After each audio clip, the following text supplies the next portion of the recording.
Episode 1 में हम India के फाइनेंशियल कैपिटल मुंबई से वियतनाम के कैपिटल हनोई ट्रैवल करके पहुंचे थे। एपिसोड 2 में हमने हनोई को एक्सप्लोर किया, जैसे कि famous train street, old quarter और बियर स्ट्रीट। और अब डे 2 पे यानी कि एपिसोड 3 पे हम निकल रहे हैं हनोई से नीन बीन की तरफ। नीन बीन वियतनाम का एंशिएंट कैपिटल है, जिसके बारे में हम वीडियो में आगे बात करेंगे। यह हनोई से लगभग 95 किलोमीटर दूर है और हनोई के केव्स से बिल्कुल अलग, काफ़ी काम और पीसफुल है। यहाँ के लैंडस्केप पूरे साउथ ईस्ट एशिया में वन ऑफ द बेस्ट माने जाते हैं और यहाँ के माउंटेन्स लगभग 300 मिलियन साल पुराने हैं। एक टाइम पे ये पानी के नीचे थे, जस्ट इमेजिन।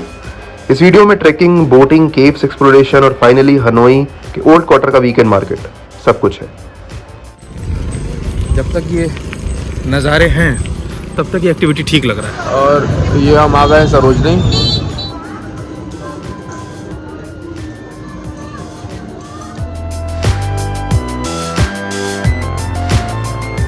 गुड मॉर्निंग दोस्तों, एक नए दिन में आपका। और फ्रूट्स के साथ हमारे दिन की शुरुआत हुई है।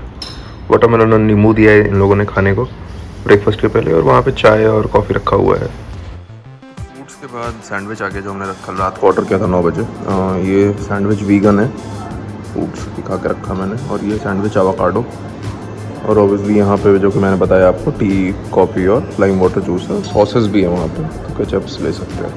पहले इसको ख़त्म करते हैं। आज है 6 फरवरी और सेकेंड है हमारे ट्रिप का।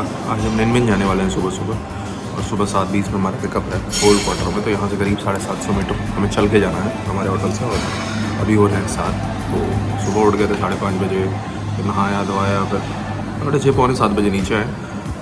ये ब्रेकफास्ट करना है, जो कैफे देगा।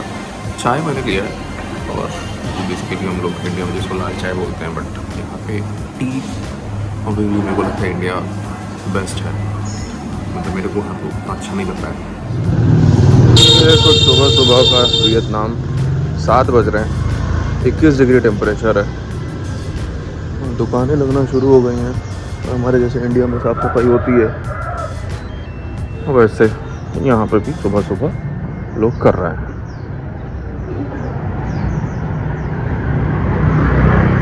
तो बहुत ज़्यादा मुझे इंडिया की याद आ रही है सुबह सुबह। यहाँ पे सेम वही साफ़ सफाई, रोडों में भीड़ वैसे शुरू हो गई है। 7 बज रहे, और यहाँ के लोग ना, मतलब कल मैं आया था पहली बार, और यहाँ के लोग जितने मोटे मोटे जैकेट्स पहने थे, मुझे लगा था भाई साहब यहाँ तो ठंड होगी बहुत भयंकर। और हम लेके आए हैं बस टी शर्ट, और जैकेट्स हमारे पास है नहीं। तो मैंने सोचा एक ही जैकेट था, अब यार क्या होगा कैसे होगा। लेकिन जब मैं बाहर निकला, खुद अभी 21 हो रहा है, एक फुल टी शर्ट पहन के निकला हूँ, जैकेट बस बैग में है मेरे। लेकिन वैसा ठंड है नहीं हनोई में फरवरी में जितना ये पहनते हैं लोकल्स। तो शायद इनको ठंड ज़्यादा लगती होगी, या उतने ठंड के आदी नहीं है, शायद ऐसा हो सकता है। और जितने भी लोगों को देखोगे ना, सब सॉल और जैकेट मोटे मोटे लपेट के चल रहे हैं। वो बिल्कुल जो हम लोग नॉर्थ इंडिया में जो पहनते हैं वैसे टाइप का उतना भी नहीं है यहाँ पे अभी तक फिलहाल, मुझे मतलब नहीं लग रहा। 7 बजे भी हनोई में अब भीड़ देखो, मतलब यहाँ से हमें क्रॉस करना है, बट अब भीड़ देखो स्कूटीज़ का और लोगों का। चलो रोक के निकलना पड़ेगा, रोकेंगे नहीं। ये हाल है यहाँ पे हनोई में। तो हम पैदल जा रहे हैं, लेकिन अब देखो लाइट्स सुबह सुबह जल गई हैं, सारी दुकानें खुल गई हैं, बहुत भीड़ है। मतलब इतना मुझे नहीं लगा था कि सुबह 7 बजे भी इतना एक्टिव होता है हनोई।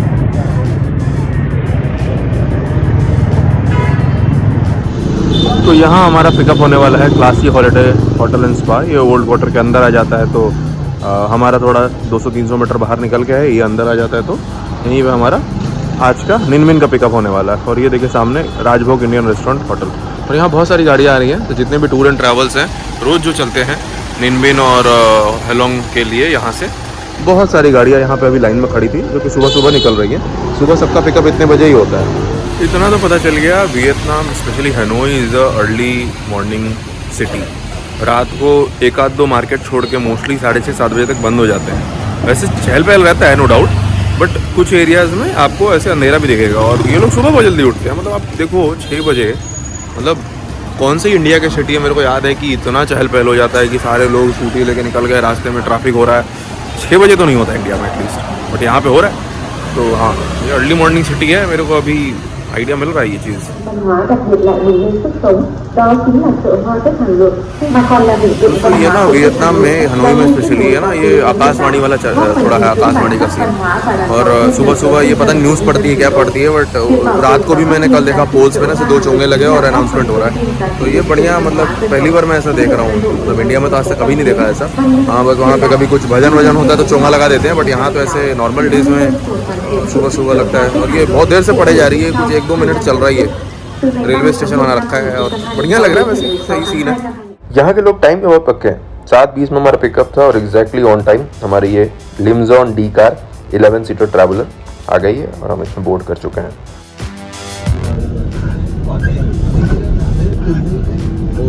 इनका वही नैनीताल जैसा बीच में लेक है हनोई का, और इसी के आसपास पूरा ओल्ड क्वार्टर बसा हुआ है। ये मरीन ड्राइव जैसा भी है। लोग यहाँ सुबह सुबह आ रहे हैं, एक्सरसाइज कर रहे हैं, दौड़ रहे हैं, कूद रहे हैं। ये भाई हमारे गाइड हैं आज के, नीन बीन के, और इन्होंने इतना लंबा आज भाषण दिया, करीब 1 घंटे खड़ा हो कितना बोला, पानी पी रहे हैं। मतलब मैंने सोचा था कुछ वीडियो बनाऊंगा, कुछ हनोई ओल्ड क्वार्टर देखूंगा, लेकिन उन्होंने मौका ही नहीं दिया।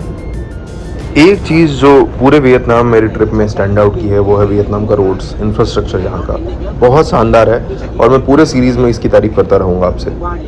हनोई से नीन बीन का डिस्टेंस है 94 किलोमीटर, जिसको हम लोग कवर करने वाले हैं 1 आवर 45 मिनट्स में, एक्सक्लूडिंग वन स्टॉप। आप बता दो इंडिया में 94 किलोमीटर हमें कितना देर लगेगा पहुँचने में। सो ये प्लेस है जो डिसेबल पीपल है वो रन करते हैं। वियतनाम वॉर में जो डिसेबल हो गए थे वो लोग।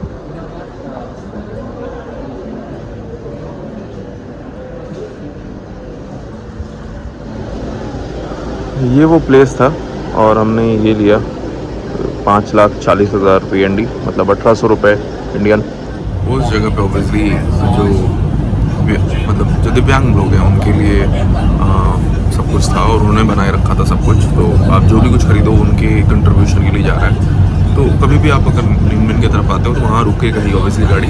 तो कुछ खरीदना है तो डोनेट कर देना, आपके ऊपर है। आपको कुछ पसंद आया तो खरीदो, नहीं आया तो कुछ एटलीस्ट कुछ 10,000 20,000 VND मिनिमम डोनेट कर दो ना, क्योंकि उनके लिए जाता है। अमेरिका वियतनाम वॉर एक बहुत बड़ा इंसिडेंट था वियतनाम के लिए। तो हाँ, उससे पीड़ित लोग जो हैं, जैसे हमारे लिए आज़ादी थी अंग्रेज़ों से, इनके लिए बहुत बड़ा इवेंट था वो 10 साल का वॉर। हमने स्टार्ट कर दिया है करीब 10:10 पे। हमें शॉप पे जाना है, 1 घंटे का टाइम है, वापस आना है। ये केव है, टाइगर केव, यहीं से स्टार्ट है ये ट्रैक। और ये ड्रैगन ऊपर में, और एक स्लीपिंग ड्रैगन है। जब से वियतनाम आए हैं तब से पहली बार सूरज का दर्शन हुआ है। सनराइज थोड़ा बहुत सूरज शकल पे आ रहा है मेरे। सो 486 स्टेप्स है टोटल। निनबिन का टूर हमने 5,000 रुपये पर हेड में बुक किया क्लूक के थ्रू, जिसका सबसे ज़्यादा रेटिंग था, जिसका सबसे ज़्यादा बुकिंग था। ये 11 लोगों के साथ था, टोटल 10 लोग ही आ पाए। और आपने जो गाड़ी देखी डी कार, उसमें इससे बड़ा ग्रुप था 22 लोगों का, जिसका पर हेड चार्ज 4,000, और उससे कम 33,400, जिसमें टोटल लोग थे 42। तो 42 से ज़्यादा लग रहे थे, तो हम 10 लोगों के साथ आए। और फिलहाल ये था टोटल निनबिन का टूर प्लान। क्लूक से आप पहले बुक कर सकते हैं इंडिया में रहते हुए ही। हाँ, फिलहाल हम अब दिखा रहे हैं आपको कि स्टेप्स कैसे कैसे हैं। ये स्टेप्स हैं, जो छोटे छोटे स्टेप हैं, बड़े बड़े स्टेप पीछे गए थोड़े थोड़े। और ये लाइमस्टोन माउंटेन है, जो रॉक है लाइमस्टोन है। और ये रिवर है जो कि राइस फील्ड को क्रॉस कर रहा है। तो लोगों ने खुद से पानी नहीं पहुंचाया, खुद से रिवर पहुंचा है यहाँ तक। और हमें उस टेम्पल के पास जाना है, और यहाँ पे एक व्यू पॉइंट है, बेसिकली 2 में डिवाइड हो चुका है, ऊपर जाके पता चलेगा। थोड़ी देर पहले हम वहाँ थे, वहाँ से ऊपर आ गए, और यहाँ पे 2 में डिवाइड है, एक इस तरफ है, सेकेंड वन हियर, यहाँ पे। तो देखते हैं, मैं ट्राई करूँगा इसी जगह जाने का पहले। ये छोटा बच्चा पापा के साथ अपने हाथ, भाई साहब ये इतना ऊपर चढ़ गया। फाइनली सबसे ऊपर पहुंच तो गए हैं, लेकिन ऊपर में बहुत ज़्यादा भीड़ है। ये देखिए, ये स्लीपिंग ड्रैगन बना हुआ है, यहीं तक लोग ऊपर आते हैं और ऊपर में बहुत नैरो पैसेज है, तो बहुत कम लोग ही एट अ टाइम आ सकते हैं और बहुत ज़्यादा क्राउडेड है ये, बहुत ज़्यादा लोग चढ़ गए हैं, तो व्यू तो कुछ इन्जॉय कर नहीं पाए ऊपर। मतलब यहाँ पे अपनी जगह बनाने में ही आदमी सब व्यस्त हैं। ये जो लैंडस्केप है लाइमस्टोन माउंटेन्स का, ये साउथ ईस्ट एशिया में one of the best landscape है, ऐसा हमारे गाइड ने कहा। और मैं थोड़ा नीचे आ गया, ऊपर में बहुत ज़्यादा नैरो स्पेस था और बहुत ज़्यादा लोग थे, सफोकेशन फील हो रहा था। यहाँ पे थोड़े ज़्यादा लोग हैं बट ऊपर से तो बहुत कम है। ये आपको व्यू मिल रहा है।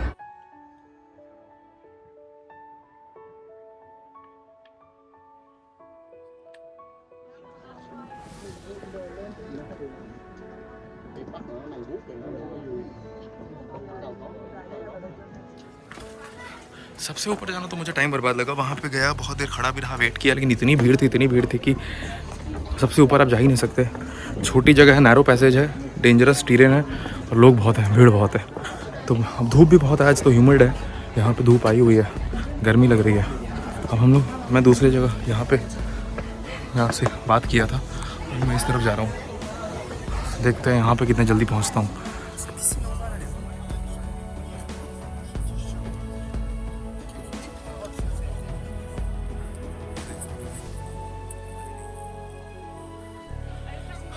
ठीक है, देखने मिल गया। हुआ केव का मतलब होता है डांसिंग केव। हैंगमुआ का मतलब, ये हैंगमुआ जगह है, उसका मतलब होता है डांसिंग केव। कहावत है कि पहले राजा आते थे यहाँ पे और केव के अंदर डांस होता था, तो डांस एंजॉय करते थे, including the landscape as well. तो इसीलिए इसका नाम हैंगमुआ यानी डांस केव पड़ा। यहाँ से 3 चीज़ मैंने सीखा। पहला, आपको स्पोर्ट्स शू पहन के आना है, कंफर्टेबल क्लोथ्स पहन के आने हैं। सेकंड, सारे जगह से ऊपर जाओ, आप कोई भी पॉइंट पे चले जाओ, एक ही नज़ारा है, तो ट्राई करो कि कोई एक ही जगह जाओ, फालतू का टाइम है, समय बर्बाद मत करो। और तीसरा और बहुत ज़रूरी, कंफर्टेबल क्लोथिंग के साथ, यहाँ ह्यूमिडिटी बहुत है, तो ऐसे कपड़े पहनो जो आपको कूल रखे। पानी का बोतल साथ में ज़रूर रखना।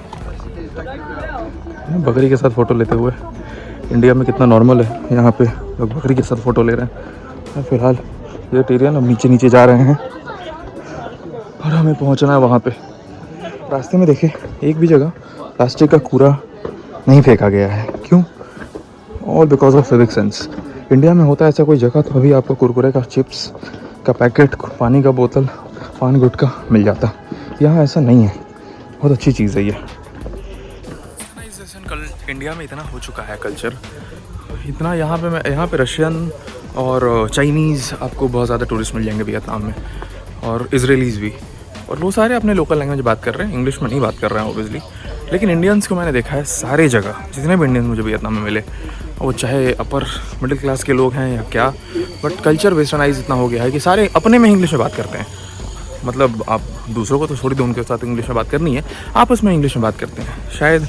और ऐसा नहीं है कि मैं सिर्फ ये नॉर्थ इंडियंस या साउथ इंडियंस की बात कर रहा हूँ, सारे इंडियंस, मुझे बहुत सारे लोग मिले जो लग रहा था देख के कि वो नॉर्थ इंडियंस है और ये साउथ इंडियंस भी हैं, लेकिन वो सिर्फ इंग्लिश में बात कर रहे हैं।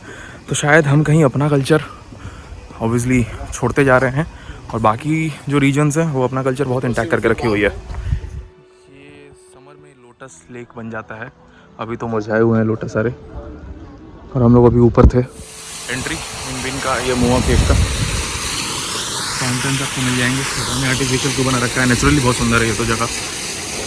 बहुत सारे कैफ़ेज़ आपको मिल जाएंगे ऐसे खाना वाना खाने के लिए। हाँ, यही है एंट्री मुआ केव का, यही था। और अपन अब जा रहे हैं गाड़ी में, क्योंकि अपन 10 मिनट ऑलरेडी लेट हैं, एक्चुअली 11-12 मिनट, 11:15 में हमें जाना था वापस, 11:26 हो रहा है।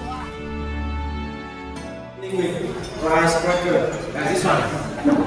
क्रैकर, ये वेज पुलाव टाइप का है, ये spring roll, paneer, fruits, French fries type के कुछ हैं, ये पता नहीं क्या है। ये सारे वेज ऑप्शंस हैं, वेज, और इधर नॉन वेज।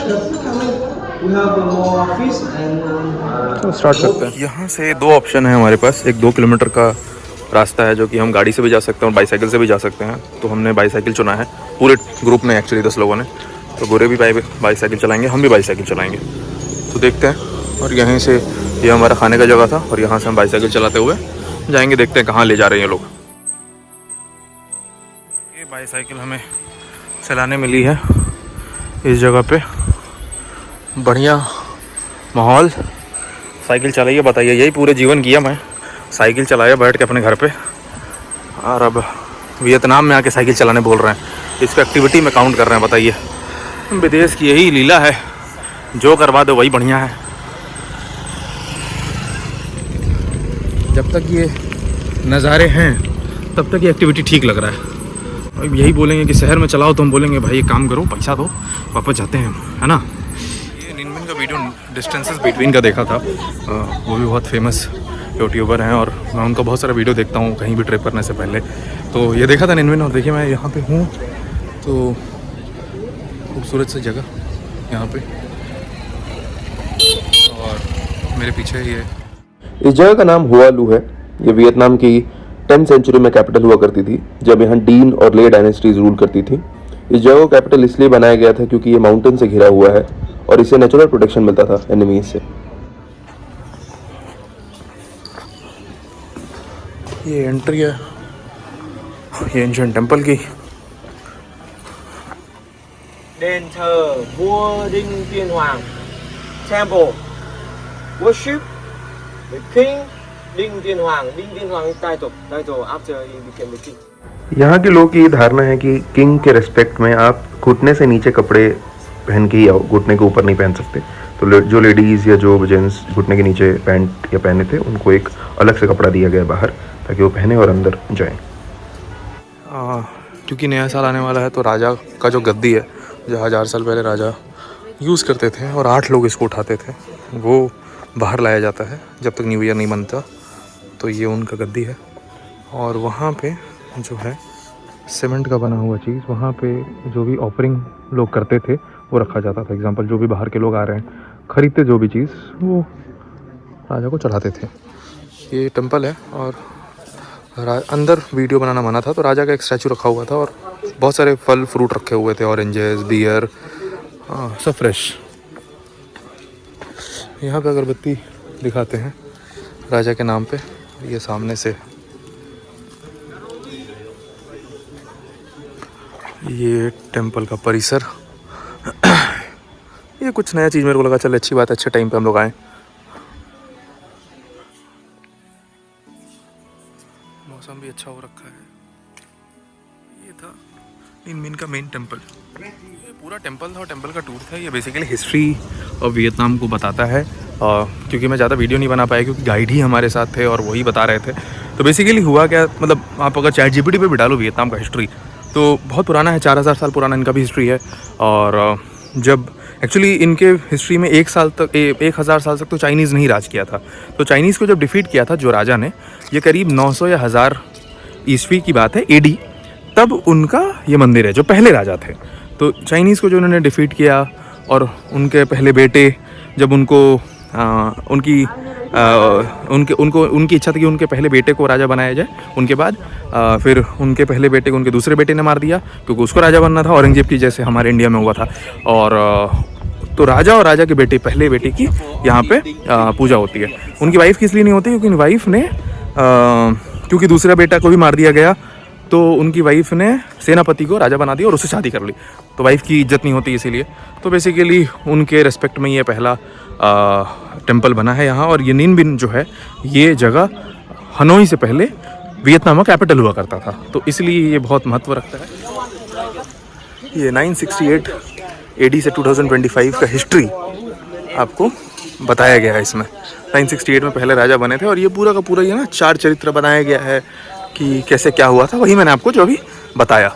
ये एंट्री था उस मंदिर का, और पहले राजा का महल ही था और उसको मंदिर बना दिया गया, और ये वो जगह थी। साइकिलिंग करते आओगे ये टेम्पल के पास तो बहुत लोग ऐसे रैंडमली आपका फ़ोटो ले लेंगे, ऐसे जैसे हमारा लिया, और फिर 100 रुपये एक फ़ोटो का, मतलब 30,000 VND मांगेंगे आपसे। मेरे को फ़ोटो अच्छी लगी तो मैंने दे दिया, आप मना भी कर सकते हो, ये हमारे गाइड ने बता रखा था ऑलरेडी। नाम में एक चीज़ है,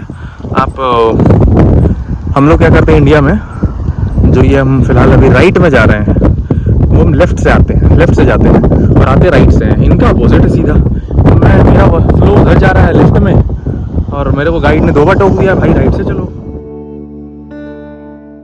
ट्रैंगन एक यूनेस्को वर्ल्ड हेरिटेज साइट है और यहाँ की केव्स और रिवर्स मिलियन ऑफ ईयर्स में नेचुरल बनी है। निन्बिन में 2 जगह बोटिंग होती है, एक ट्रैंगन में, एक ट्रॉमकॉक में। ट्रैंगन में यूनेस्को वर्ल्ड हेरिटेज साइट है तो यहाँ थोड़ा अच्छा माना जाता है, इसलिए मैंने इसको चूज़ किया था क्लुक से बुकिंग करते वक्त। ये स्टार्टिंग पॉइंट है, उसके टिकट्स वगैरह सब क्लुक पे आप जब बुक करते हो तो वो लोग खरीद करते हैं। ये स्टार्टिंग पॉइंट थी। और चप्पू आपको नहीं मारना, चप्पू जो होते हैं वही मारते हैं जो चालक होते हैं, उनको बाद में आप टिप भी दे सकते हो। तो करीब 2:30 बजे हमने बोटिंग शुरू कर दी और चप्पू चालक हमारे पीछे वो चला रहे हैं। ये जस्ट स्टार्टिंग पॉइंट था, यहाँ से हम निकले हैं। हम देखते हैं कितना देर होता है और अभी इंजॉय करिए आप इस ट्रैंगन यूनेस्को वर्ल्ड हेरिटेज साइट का रिवर फ्लो बोटिंग। यहाँ से मैं बस पिक्चर्स की इसकी बढ़िया सीनरी को कैप्चर करूँ।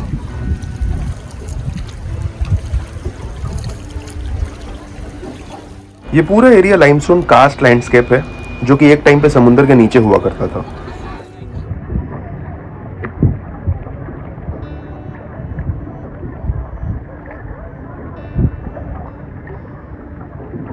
यहाँ बोट केव्स के अंदर से गुजरती है और ये एक्सपीरियंस बिल्कुल अलग होता है, बिल्कुल सरियल।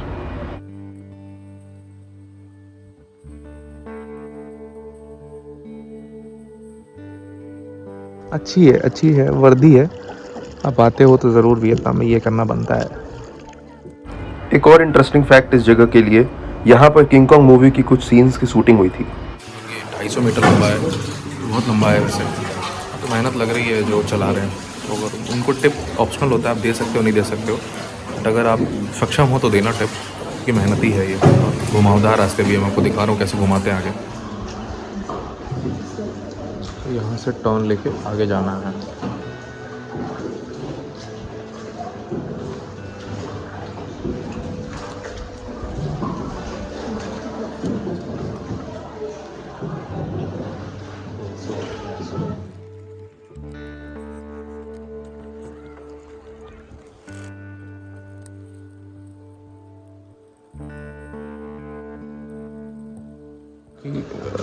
ये थोड़ा ज़्यादा नीचे मेरे को लगा, 3rd केव है और यहाँ तक लाइट पहुँच गई है। बाकायदा तार निकाल रखा है इन लोगों ने, पता नहीं जो भी लगाने आए होंगे बहुत मेहनत किया है लगाने में। ये थोड़ा ऐसा है कि झुक के ही जाना है, लंबी लंबी केव्स हैं।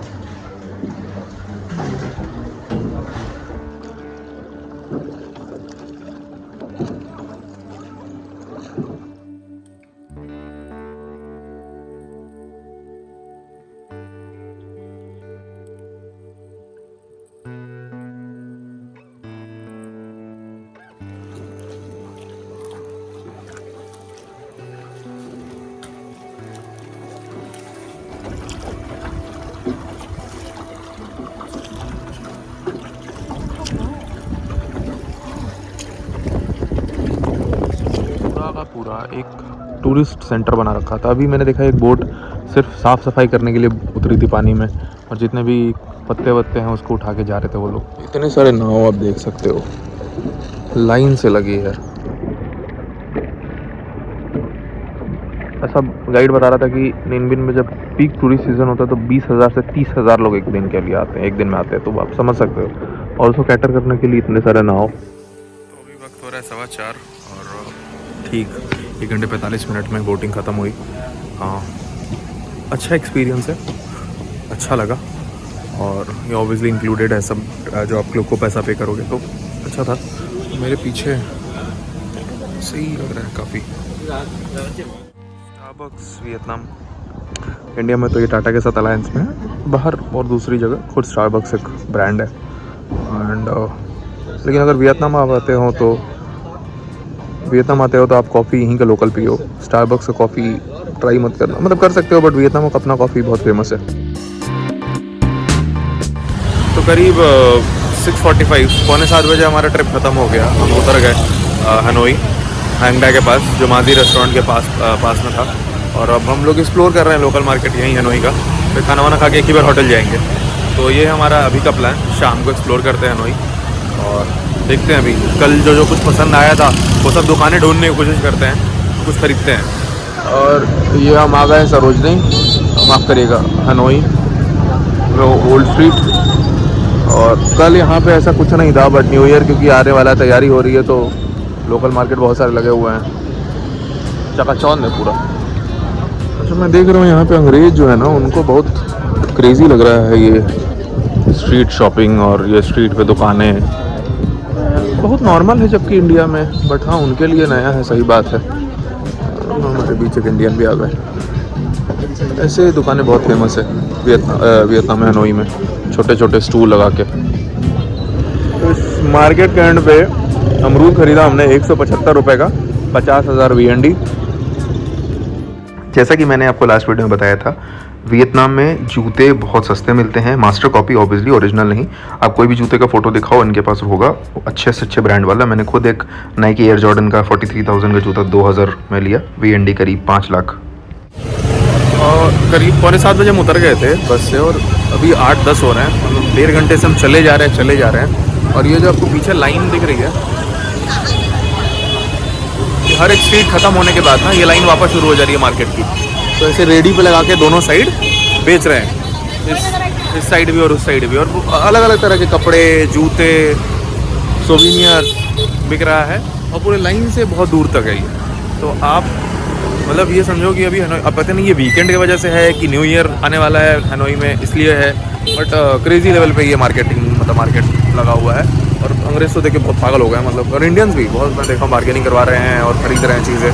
तो सही चीज़ है ये हनोई में, मतलब लाइवली हो गया। कल इतना ज़्यादा नहीं लग रहा था, आज तो बहुत ज़्यादा लग रहा है ऐसे लाइव। फाइनली 2 घंटे से ज़्यादा घूमते घूमते जूता मुझे एडिडास का पसंद आया, और ये मैंने उठाया 470 के VND में, मतलब करीब 1600 रुपये में। और साइज़ 8 नंबर छोटा मेरे को हो रहा था, 9 नंबर थोड़ा बड़ा हो रहा था। मैंने 9 नंबर के साथ गया क्योंकि ठीक है, मतलब मुझे पता है फर्स्ट कॉपी है, बट अच्छा है। विदेश में भी गणपति बप्पा मिल रहे हैं, क्रेज तो है। ये यही सब का दुकान है जिसमें आपको एंटिक्स मिलेंगे। पप्पा भी यहाँ मिल रहे हैं वियतनाम में। कल जब हनोई घूमते हो और आप थक जाओ तो आपको हर बार ग्रैब करने की ज़रूरत नहीं। जैसा मैंने कल बताया था, आप ये छोटे लेवल पे जो टुक टुक चलती है वो भी कर सकते हो। वो ज़्यादा इजी रहती है और सस्ती रहती है ज़्यादा ग्रैब के मुकाबले।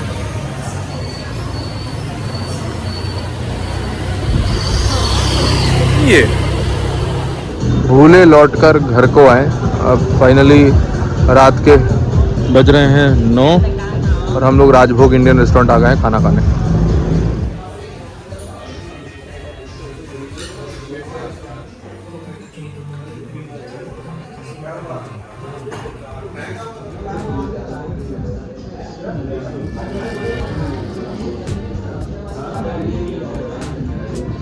मैं अभी दिल्ली में खड़ा हूँ, सॉरी हनोई में खड़ा हूँ मैं, और इंडिया का झंडा बस अब देख रहे हैं क्योंकि इंडियन रेस्टोरेंट है।